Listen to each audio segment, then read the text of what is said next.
Alors, effectivement, on était là sur la overview. FMRM, on connaît bien normalement. La fondamentale virtuelle, c'est un autre truc qui est aussi bien connu. Ça donne un peu, voilà, ça fait un calcul de fondamentale virtuelle. La chose qui est un peu intéressante de ce module, comme Daniel le disait, est le fait que les opérations sont déroulées en prenant en compte le temps. Donc là aussi, je peux faire Cage Virtfund, non pas Cage Virtfund Core. Là, on n'a pas trouvé une façon de l'éliminer de l'auto-completion, de suggestion. Mais voilà.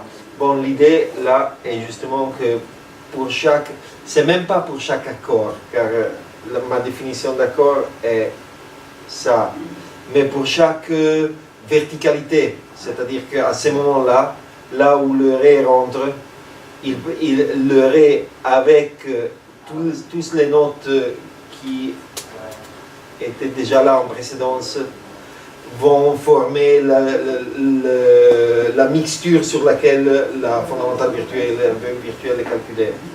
Et en fait, je vais faire comme ça. Et en fait, là, justement, ils sont assez bien alignés.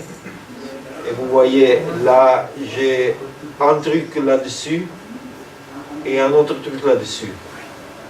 Et après, au moment où le Fa dièse rentre, non, c'est pas vrai, je sais pas. Ah non, là, j'ai un petit moment qui est sans l'accord là-dessus et sans le Fa dièse, et là, justement, la fondamentale virtuelle dans le Ré et le Ré lui-même, etc.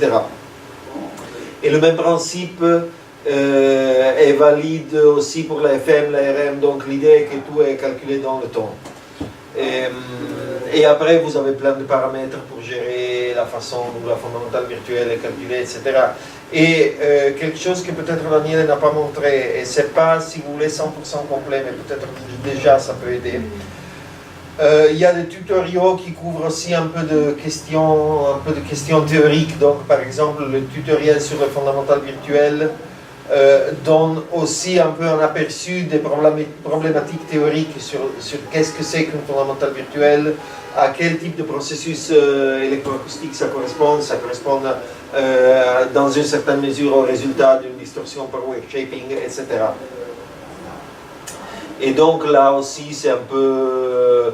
c'est pas vraiment, je peux pas dire que c'est un manuel de traitement audio ou de représentation symbolique du traitement audio, car c'est pas du tout complet. Mais ça commence à donner un peu de contexte aussi. Et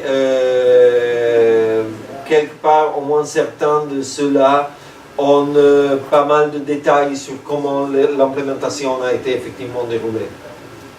Donc ils sont assez denses.